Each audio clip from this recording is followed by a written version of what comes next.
এখন পর্যন্ত শর্টার ফরম্যাটের বিশ্ব আসরের সবগুলোতেই খেলেছে টিম বাংলাদেশ, যেখানে লজ্জার রেকর্ডটাই সঙ্গী হয়েছে তাদের। বিশ্ব আসরে ৩৮ ম্যাচ খেলে সর্বোচ্চ ২৮ ম্যাচ হেরেছে টিম টাইগার্স। শ্রীলঙ্কার বিপক্ষে টি-20 পরিসংখ্যানটাও খুব একটা সুবিধার নয় বাংলাদেশের। ২০০৭ সাল থেকে শুরু টি-20 বিশ্বকাপের পথ চলা, আর সেই আসর থেকেই অংশ নিয়ে আসছে টিম বাংলাদেশ। সেবার ওয়েস্ট ইন্ডিজের মতো পরাশক্তিকে হারিয়ে সুপার 8-এ আসলেও আর জয় জোটেনি কপালে। গ্রুপ পর্বে সাউথ আফ্রিকা আর সুপার 8-এ শ্রীলঙ্কা পাকিস্তানের মতো দলগুলোর বিপক্ষে হেরে আসর থেকে বিদায় নেয় টাইগাররা।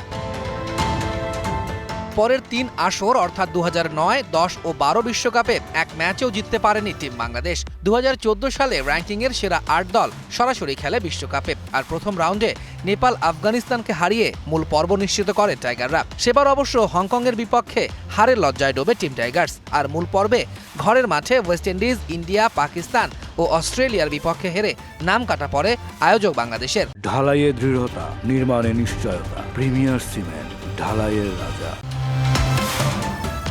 পরবর্তীতে ২০১৬ আর ২১ এই দুই আসরে টাইগাররা পুনরাবৃত্তি ঘটিয়েছে ২০১৪ বিশ্বকাপের। প্রথম রাউন্ডে ২টি করে জয় নিয়ে সুপার 10-এ আসলেও দুই আসরের ৮ ম্যাচের একটাতেও জিততে পারেনি টাইগাররা। আর সবশেষ ২০২২ বিশ্বকাপে সরাসরি মূল পর্বে অংশ নিয়ে নেদারল্যান্ডস আর জিম্বাবুয়েকে হারায় টিম বাংলাদেশ।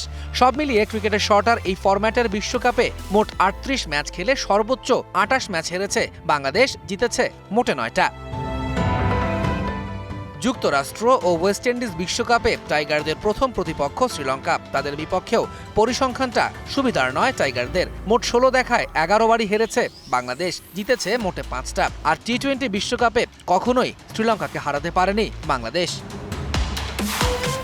তৌহিদুল ইসলাম, ডিবিসি নিউজ ডেস্ক।